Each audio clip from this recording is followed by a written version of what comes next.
Hi, it's Dana from the Hardin County Extension Office, and we are back for this month's library video.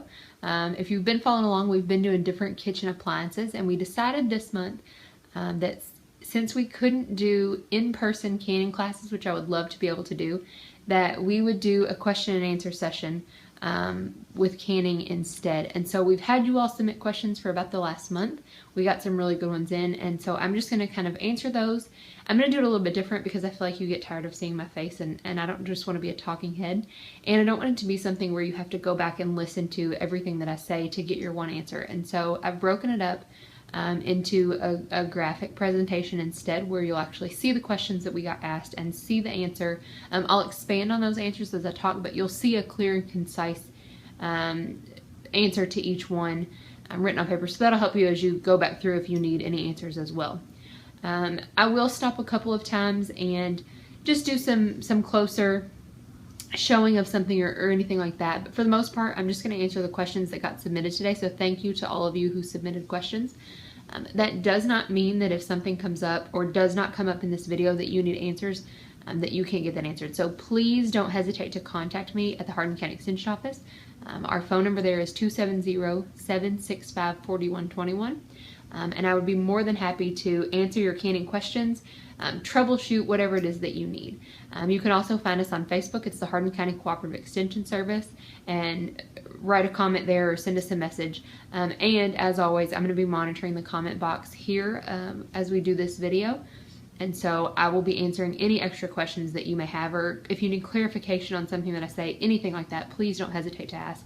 The point of me being here and doing those is for you to get your questions answered. So I want to make sure that that happens.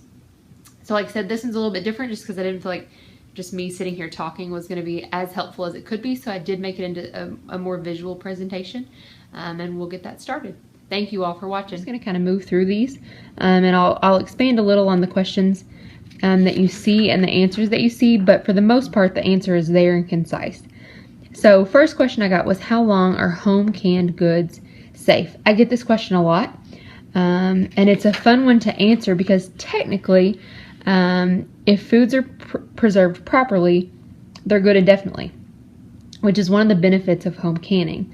But we do see a decrease in quality after time, and so we say to consume your home canned goods within a year for optimum eating quality. Proper storage is a huge key in this. So if canned foods are stored in a warm place, or even if it's somewhere that is cool and dry, but it happens to be near pipes that sometimes get hot, or a furnace or a range or any indirect sunlight, then they can lose their eating quality even in weeks, but definitely within months. And so on the other end of that, dampness may actually corrode your cans or lids and cause leakage, which will result in spoiled foods. So proper storage is huge in this. We want cool, dry places that don't get a lot of that direct sunlight. But your main thing to look at is try to eat those foods within a year for that optimum quality as well. What's the number one reason canned goods go bad in a short time? So hopefully we don't see this a lot, but we do see this some. But good news is all the ways that, or all the reasons that canned foods can go bad, they're avoidable. We tend to see, again, with improper storage, with some slight mishaps within the canning process. We see some improper seals, but a lot of the time whenever I figure out people's canning issues, I realize that the main reason is that the food didn't reach proper pressure for a long enough time. And so if a recipe calls for 10 pounds of pressure for 20 minutes, and it's been at 10 pounds of pressure for 15 minutes, and that pressure happens to drop, I see people that will build that pressure back up and then continue on for 5 more minutes. And unfortunately, if that pressure drops, you have to build it back up and then start your timer over. So the way that canning works is that it's getting that heat at that amount of pressure for that long, and that's whenever you can ensure that your product is a safe product. So it's not 20 total minutes, it is 20 consistent minutes, and that's important when looking at a recipe. So how can we be sure that things are safe after canning? And this is one of those things that it is a tricky answer, but we just trust the process. And so if you use recipes that are from research-based sources, and they've been tested for safety, we have followed all proper canning procedures before, during, and after canning, then there's no reason you shouldn't have a safe product. One thing that I always like to point out, though, is that just because a blog online got a seal to form does not mean that the food actually reached a safe internal temperature that was needed to kill the microorganisms that cause foodborne illnesses. So make sure that you're getting your recipes from USDA, National Center for Home Food Preservation, Cooperative Extension, maybe a So Easy to Preserve or your Ball Blue book. But make sure that you are following the ingredients and the processing times. I also see a lot of times where people have a fun family recipe that they want to preserve, and that seems ideal. But your best bet is to find a recipe that's similar, that's been research-based and tested, and can that. It's even funny, on the National Center for Home Food Preservation, they even mention that there are recipes that they love within their family, that there's just not a proper way to can it. And so unfortunately there are some recipes that it just doesn't work out. But find one that is most similar to what you're looking for, and can that. And then we just say that properly sterilized canned food will be free of spoilage if the lids seal and the jars are stored below 95 degrees.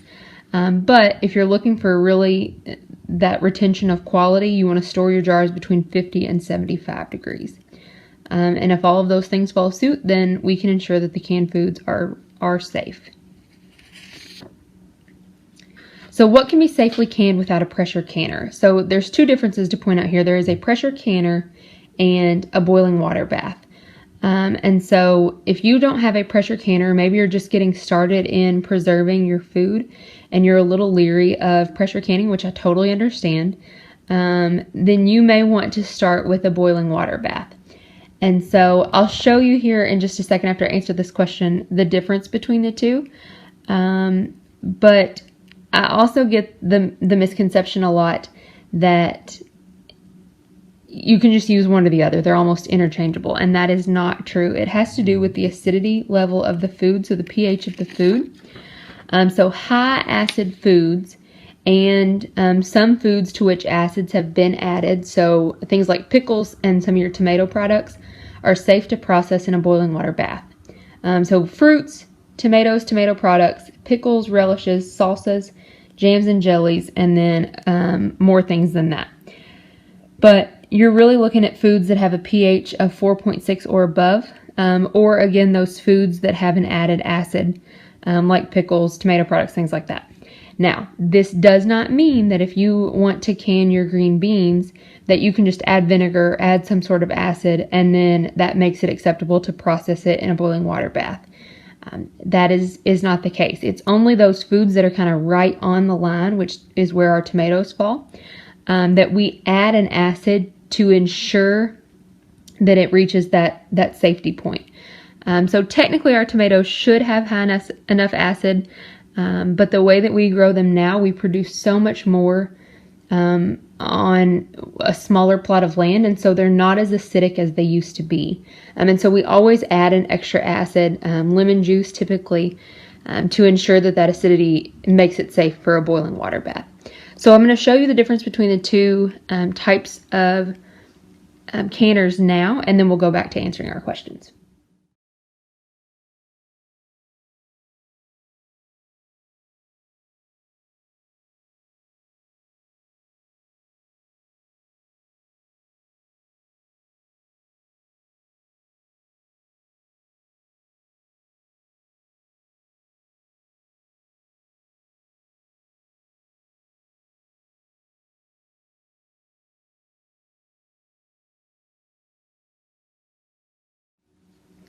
Okay, so this one is a little bit tricky because the question is, what pressure canner do you recommend? And actually in Extension, and even if I wasn't in Extension, I would not be able to just tell you right off the bat one brand that works, because you really do have to choose the canner that works for you, that works for your family, and that works for your kitchen. But even on top of that, Extension can't recommend any specific brand because there are honestly many reliable, trusted brands on the market. But there are a couple of things that you want to look out for. So the USDA will only recognize canners that will hold 4 quart jars on a rack or more. Typically, you don't even see ones that small. 16 quart canners tend to be the smallest ones that we see used. Presto, American, and Miro are brands that are used frequently. They're used safely. We see them a lot when recipes are tested, things like that. But one thing to point out is, and again, a reason that I would not recommend a specific brand, is your stove plays a huge role. So if you have a smooth top stove, there are certain canners that are not recommended for use. And it's not even one brand. It may be just one of the models within a certain brand or a couple of them, things like that.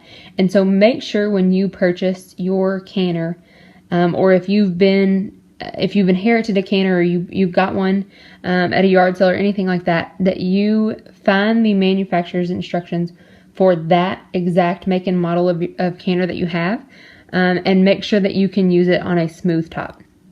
So there are instances where the smooth top stove cannot handle the pressure, and it has to do with the bottom of the canner having the correct ridges and things like that to know if it will work for your smooth top stove. So again, just want to point that out.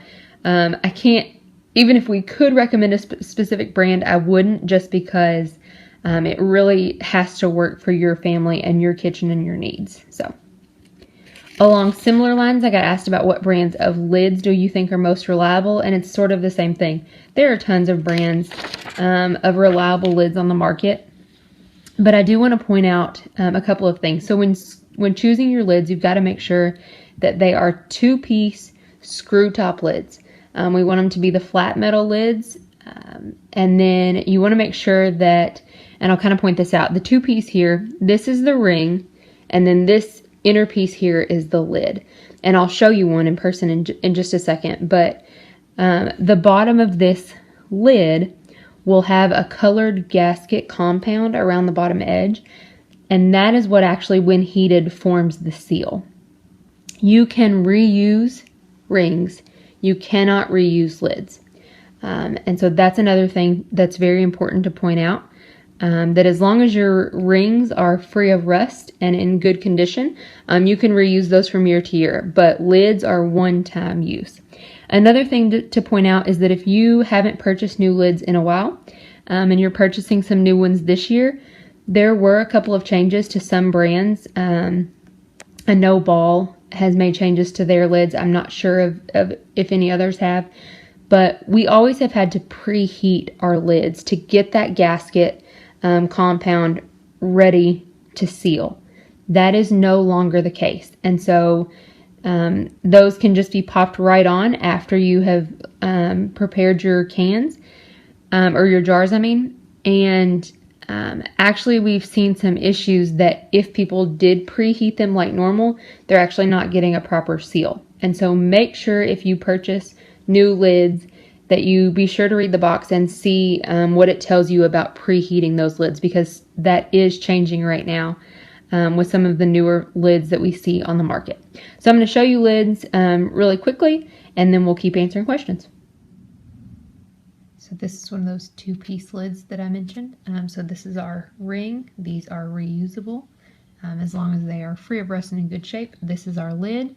You can see it has not been used before because it is a flat metal lid, so it's going to be ready to make that seal. And then that's our colored gasket compound. It's kind of rubbery, feeling a little sticky almost, and that's what's actually going to form our seal when heated. There are no approved canning recipes that use 1-piece lids. You've got to make sure you have a 2-piece lid with the metal screw top like this here. All right, this is a fun one. Are there any electric pressure canners on the market? And notice that does not say pressure cooker. That says pressure canner. And up until recently, the answer to this was no. but the answer now is actually yes. There are a few electric pressure canners on the market. Ball has one. I have used it once before, the Fresh Tech automatic home canning system. And then I also saw that they have a new water bath canner and multi-cooker, kind of an all-in-one piece of equipment there. One thing to point out with these is that most of the recipes are for very small batch, high acid foods. So if you are trying to do multiple quarts of your green beans in a day, like you always have, then this is not for you. If you're trying to do 4 jars of a high acid food, so some of your tomato products or jams or jellies, then maybe this would be something that would be worth looking into. It also does do potatoes, but again, small batch, so something to consider. And then I happened to see while looking through this that Presto recently introduced a digital pressure canner that does claim to meet USDA standards for processing low acid foods. I don't know a lot about it, I will be totally honest. And so I'm excited to see if that plays out to being a good piece of equipment on the market. But it does say that it does meet standards, and it will do low acid food. So if that is the case, that's a new piece of equipment that we haven't seen on the market yet. So now, here's the difference in the words there. Can you use an electric pressure cooker to can? And plain and simple, the answer is no. There is even one on the market right now that right on the front of the box, it says you can use to can your foods, and that is not true. So the USDA does not currently recommend using any pressure cooker to can, even if it says on the box that it's okay. So only pressure canners have been tested and approved to reach safe internal temperatures needed for food preservation. And there actually is a difference. So pressure cookers, electric pressure cookers, are smaller in diameter. They use less water, and they tend to have less metal than pressure canners. And those are all really important factors in determining the processing times of a recipe. And so that is why they have not been tested and approved to use our recipes and reach those safe internal temperatures. So again, even if the box says it's okay, currently there are no pressure cookers that the USDA recommends for pressure canning. So now we're going to get into some of the specifics of certain types of foods in the questions that you all had. So first up, can you can cherry or grape tomatoes whole? Absolutely. We tend to see it less often because they are an indeterminate variety of tomatoes, and determinate varieties create a large batch in a short amount of time. And so typically when we see pressure canning, we see large batch canning. Because if you're going to get it out and do all the work, you want to get it all done at once. And so determinate varieties that give you a lot of tomatoes in a short amount of time mean that all of your tomatoes are good quality and ripe together at the same time. And so it's easy to do those large batches. Cherry and grape tomatoes are indeterminate, which means you don't get as many at a time. And so it's harder to do those large batches. And so that's just why we see it less often. But it is totally doable. Another thing to point out, if you do want to preserve them, but you are more of a large batch person, is that cherry and grape tomatoes are great dried and dehydrated. So that may be a food preservation option for you as well. Does salsa need to be pressure canned? So tomatoes are always one of those tricky things that they kind of fall right on the line of proper pH to go into a boiling water bath. But again, I mentioned earlier that in tomato and tomato product recipes, we add that extra component of acid, and so that makes it safe for boiling water bath. And so salsa is one of those tomato products that we do not put in the pressure canner. There actually are currently no pressure canning process recipes for salsa, just because they are a mixture of low acid and acid foods, and they do kind of fall on that line like tomatoes do. And so use an approved salsa recipe. Again, this is one of those things that unfortunately it's tricky to use the family heirloom recipe. Find an approved salsa recipe and then process it in the water bath. I actually got a couple questions about salsa. So another one is, my salsa recipe is mostly corn. Should it be pressure canned? because again, this person is thinking that acidity level is not there. And then another question that I got, and I just combined them into one, is are there any options for freezer salsa? And so the salsa recipe that's mostly corn, unfortunately, and I've mentioned this a couple of times, your best bet is to find an approved recipe that is just similar to what you're looking for and what you traditionally use. And then again, it's going to be water bathed. So it is unfortunate that we can't just take our favorite family recipes and adjust processing times and figure out a way to pressure can it. But since it is so crucial that we kill those microorganisms that cause our foodborne illnesses like botulism, it really is important that we don't just take our favorite recipes and figure out a way to can them. And so I mostly see corn as a relish when it's processed. And so one thing you may want to do is freeze that salsa instead. So that's still going to preserve it. It may affect your texture a little bit, but not horribly. And so that's why I put those two questions together. Are there any options for freezer salsa? Absolutely. Salsa can be frozen. And if you don't have an approved recipe, then that is actually what we recommend that you do. Next, I'm wanting to use last year's canned vegetables to make vegetable soup and can that soup.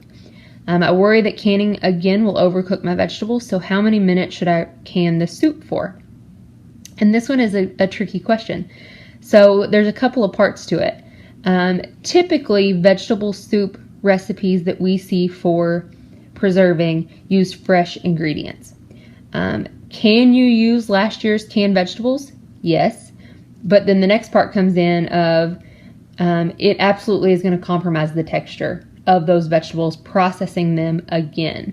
But unfortunately, on the minutes that you should can it for, it seems like maybe you could just, since those things are already processed, that you should be able to just lower that time. But what it is you're opening up that can, and those vegetables, even though they were previously canned, they're being put into a new recipe. And so everything in that recipe has to be processed and brought up to temperature together. And so we could not make any recommendations for a lesser amount of time. And so if you do choose to use previously canned vegetables, you will have to follow the same recipe as if they were fresh. And then just know that the ingredients, the texture would absolutely be compromised. So one thing that it maybe would be a better option would be to, say you were putting green beans in the vegetable soup. I'm not sure, but go ahead and make your vegetable soup with your other fresh ingredients and just leave out that green bean thing. And then combine the two before you serve it. But for your best option for canning vegetable soup, it's going to be to use fresh ingredients. So. All right, do you have a safe recipe for potato soup? I love potato soup, and so I want to answer yes, there is a great way to preserve it for you. But there actually are no current recipes for pressure canning potato soup. And this is likely because of the thickeners that are found in potato soup, usually milk, flour, things like that. They're not recommended to be canned. So, good news is if you want to preserve your favorite potato soup, you can freeze it. So. When canning a mixture of things like vegetables or fruits for jams, how do you adjust the processing times? And again, this falls into, I feel like a broken record a little bit. This is just one of those things that unfortunately we can't play around with recipes too much. You've got to use approved recipes and make sure that you're reaching the temperatures and the pounds of pressure and everything that are in those recipes. And even things at... it sounds like you should be able to just swap out. Like, I don't want to use green beans, so I'm going to put in more corn, or I'm going to put in more carrots, whatever it is. But even changing proportions of different vegetables, that's going to alter the amount of time needed to reach that safe internal temperature. And so for that reason, we can't recommend that you create your own mixed vegetable recipe.